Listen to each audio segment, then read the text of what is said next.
अस्सलाम वालेकुम and welcome to maths academy. I am your teacher Syed Ghulam Disha. तो आज हम BSc nursing into test preparation के हवाले से मैं आपके साथ बीएससी नर्सिंग इंटू टेस्ट की फोर्थ मॉक टेस्ट जो कि हमारे बैच में से है, यानी कि हमारे बैच जिसमें आपको प्रिपरेशन करवाई जा रही है मुख्तलिफ बीएससी नर्सिंग कॉलेजेस के लिए। तो उसमें से फोर्थ मॉक टेस्ट का फिज़िक्स का पोर्शन मैं आपके साथ शेयर करूँगा। याद रखिएगा कि मैंने आपके साथ एक इन्फॉर्मेशन भी शेयर करनी है कि हमारे बैच में बीएससी नर्सिंग इंटरटेस्ट की प्रिपरेशन के हवाले से आपको वीडियो लेक्चर्स के through mock test, online test and surprise test और उसके अलावा PDF notes, short notes, books के सारे शॉर्ट नोट्स, एमसीक्यूज़ और पास पेपर्स के थ्रू प्रिपरेशन करवाई जाती है और गाइडलाइन भी प्रोवाइड की जाती है। तो अगर आप इंटरेस्टेड हैं हमारी बैच में शामिल होने के लिए, जो कि अमूमन 3 माह की होती है और बिल्कुल ही अफोर्डेबल प्राइस पे ये हम आपको ऑफ़र करते हैं। तो 3 माह की यानी कि 3 मंथ्स की बैच अगर आपको जॉइन करनी है बीएससी नर्सिंग की प्रिपरेशन के लिए, जो कि एंड स्पेशली डीएनएसके और लम्स जामशोरो और इसके अलावा मुख्तलिफ कॉलेजेस जैसे कि जेपीएमसी, ईटीसी आप प्रिपरेशन कर सकते हैं उनके लिए। तो अगर आपने ज्वाइन करना है, स्क्रीन के नीचे नंबर है और डिस्क्रिप्शन में भी नंबर प्रोवाइड किए गए हैं। आइए बढ़ते हैं हमारे आज के वीडियो की तरफ, जिसमें हम आपको फिज़िक्स का पोर्शन यानी कि फिज़िक्स के एमसीक्यूज़ जो है मॉक टेस्ट में से सॉल्व जो हैं आपके साथ शेयर करेंगे। क्वेश्चन नंबर 61 जो है वो है डायमेंशन फॉर द फ्रीक्वेंसी। अब फ्रीक्वेंसी की डायमेंशन क्या होती है? t-1, ठीक है। तो ये जो है फ्रीक्वेंसी की डायमेंशन होती है हमारे पास। डायमेंशन किसी भी फिज़िकल क्वांटिटी की नेचर को शो करने के लिए यूज़ होती है। उसके बाद अगर हम बात करें नेक्स्ट क्वेश्चन की, जो कि है क्वेश्चन नंबर 62, वो है SI unit of torque. Torque का एसआई यूनिट क्या होगा? न्यूटन मीटर होगा। तो ये ऑप्शन नंबर सी यहाँ पे करेक्ट है। उसके बाद हम पढ़ेंगे unit of power of lens. Power of lenses की अगर हम बात करें तो पावर ऑफ लेंसेज डायोप्टर से नापा जाता है, तो ऑप्शन नंबर ए यहाँ पे करेक्ट होगा। Displacement is quantity. डिस्प्लेसमेंट कौन सी क्वांटिटी है? क्या वो वेक्टर है या स्केलर है? तो यहाँ पे डिस्प्लेसमेंट हमारे पास वेक्टर क्वांटिटी होता है। उसके बाद kinetic energy of a man, ये टेस्ट में तो हम करवाते हैं, लेकिन इसे आप सॉल्व करने में ज़रा सा टाइम लग जाएगा, या तो आपको कुछ 1 मिनट से 1 सेकंड 1 मिनट लग सकता है, 30 सेकंड, तो ये आप खुद से कर सकते हैं। क्वेश्चन नंबर 65 जो है आपका होमवर्क है। जो भी यूट्यूब के स्टूडेंट्स, अदरवाइज हमारे बैच के स्टूडेंट्स के पास सबसे पहले ये वीडियो जाएगा, उसके बाद ये अवाइल किया जाएगा लास्ट में यूट्यूब के स्टूडेंट्स के लिए। तो आप सॉल्व करके मुझे कमेंट बॉक्स में, अदरवाइज पर्सनल नंबर पर भेज सकते हैं। उसके बाद क्वेश्चन नंबर 66 है a pendulum of mass 2 kg is given an energy of 200 joules, then maximum height it will be। ये भी आप सॉल्व करके भेजें। यहाँ पे ऑप्शन मैंने दिए हुए हैं, करेक्ट आंसर्स जो हैं दिए हुए हैं, लेकिन आप सॉल्व कर लेंगे तो प्रैक्टिस हो जाएगी। उसके बाद ये भी है question number 67, for the given diagram. दी गई डायग्राम के लिए चूज अ करेक्ट स्टेटमेंट। हमने एक करेक्ट स्टेटमेंट चूज करनी है नीचे दी गई स्टेटमेंट्स में, ठीक है, स्टेटमेंट्स में से। और कंसीडर फ्रिक्शन फोर्स एब्सेंट, यहाँ पे हमने कंसीडर करना है, समझ लेना है कि फ्रिक्शन फोर्स जो है वो क्या है, यहाँ पे अप्लाई नहीं हो रही, एब्सेंट है।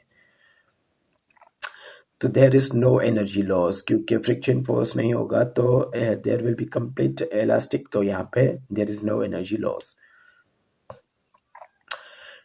If mass is double and velocity is half, then अगर मास को हम डबल कर दें और वेलोसिटी हाफ हो जाए तो kinetic energy decrease by half, kinetic energy भी हाफ से डिक्रीज कर जाएगी। उसके बाद जो है the dimension, question number 69, dimension of acceleration due to gravity. तो एक्सेलरेशन ड्यू टू ग्रेविटी का डायमेंशन ये होगा, ऑप्शन नंबर ए यहाँ पे दिया गया है। क्वेश्चन नंबर 70 जो है give the SI unit of resistivity. Resistivity का ओम मीटर जो है वो हमारे पास होता है एसआई यूनिट। उसके बाद हमने आइडेंटिफाई करना है which do not depend on the resistance of conductor. नीचे दी हुई कौन सी प्रॉपर्टी जो है वो रेजिस्टेंस ऑफ कंडक्टर पे डिपेंड नहीं करती, तो विस्कोसिटी जो है वो डिपेंड नहीं करती। A source of sound wave travels an observer, a source of यानी कि sound towards an observer, what happened to the speed of sound तो remains the same. उसके बाद what is the negative acceleration known as, retardation को या फिर deceleration आप कह सकते हो नेगेटिव हमारे पास एक्सेलरेशन को, a force applied on a body through the string तो उसको कहेंगे हम टेंशन, एक फोर्स जो कि स्ट्रिंग के थ्रू लगाया जाए उसे टॉर्क कहा जाता है. उसके बाद what of the following properties of molecule of a gas is same for all gases at particular temperature. तो काइनेटिक एनर्जी इसमें करेक्ट आंसर होगा. Unit of force in CJS यानी कि सेंटीमीटर ग्राम और सिस्टम में फोर्स का drive unit, force यहाँ पे ड्राइव यूनिट होगा तो डाइन क्या होगा यहाँ पे यूनिट होगा CGS सिस्टम में फोर्स का यूनिट जो होगा वो डाइन होगा. Coefficient of linear expansion is equal to, linear expansion का कोएफिशिएंट जो है वो किस चीज़ के बराबर होगा तो change in length alpha, change in length, change in temperature. ठीक है. उसके बाद क्वेश्चन नंबर 78 है radiation with wavelength longer than red lights, तो हम उन्हें रेड लाइट्स की, अगर रेड लाइट से ज़्यादा है और किसी भी लाइट की वेवलेंथ तो हम उसे इंफ्रारेड रेडिएशन कहते हैं. फिर है graphical representation of Ohm's law is straight line होगी. Okay. The unit of force is newton and इसके ऑप्शन नंबर डी यहाँ पे आप सिंपल एन आएगी, यहाँ पे ये कंसिडर कर लें कि ऑप्शन नंबर डी करेक्ट है, अदरवाइज ये आप चेक भी कर सकते हैं.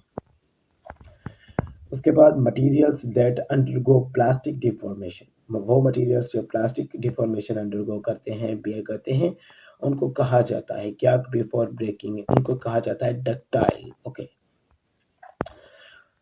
When car takes turn around a curve road, जब कार जो है एक टर्न लेती है कर्व रोड पे, passenger feel a force, passenger एक फोर्स फील करते हैं जो कि उन पे एक्ट हो रहा होता है in the direction away from the centre, जो कि सेंटर की डायरेक्शन से दूर क्या होता है ऑफ द कर्व, तो क्या वो कौन सा फोर्स है तो वो है centrifugal force. A body in equilibrium, एक बॉडी जो इक्विलिब्रियम में है वो रेस्ट में ही रहेगी या तो फिर वो यूनिफॉर्म मोशन में ही रहेगी. ऑप्शन नंबर सी सही है यहाँ पे.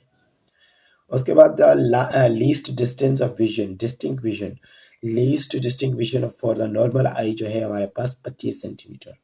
सिंपल हार्मोनिक मोशन क्या है, as a type of vibratory motion क्या है, वाइब्रेटरी मोशन का टाइप है. उसके बाद क्वेश्चन नंबर 86 है galvanometer basically is an instrument used to detect current in circuit.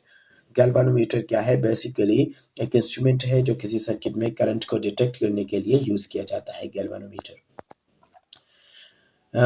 which one is the derived quantity in SI units, तो electric charge जो है वो ड्राइव क्वांटिटी है.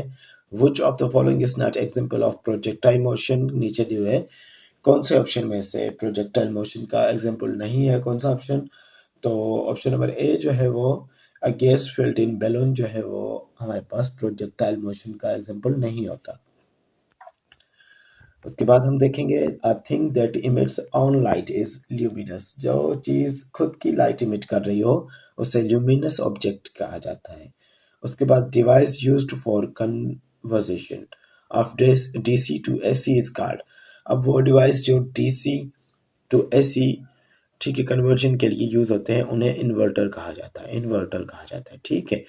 तो ये था आज का लेक्चर. अगर आपने प्रिपरेशन ज्वाइन करनी है BSN नर्सिंग की तो आप कांटेक्ट कर सकते हैं. मुख्तलिफ कॉलेजेस के लिए प्रिपरेशन जो है जारी है एक्सट्रीमली अफोर्डेबल प्राइस पे. 3 माह की प्रिपरेशन हम आपको प्रोवाइड करेंगे. अगर लेस यानी कि आपकी टेस्ट में मंथ्स कम है तो वो भी एडजस्ट हो सकता है.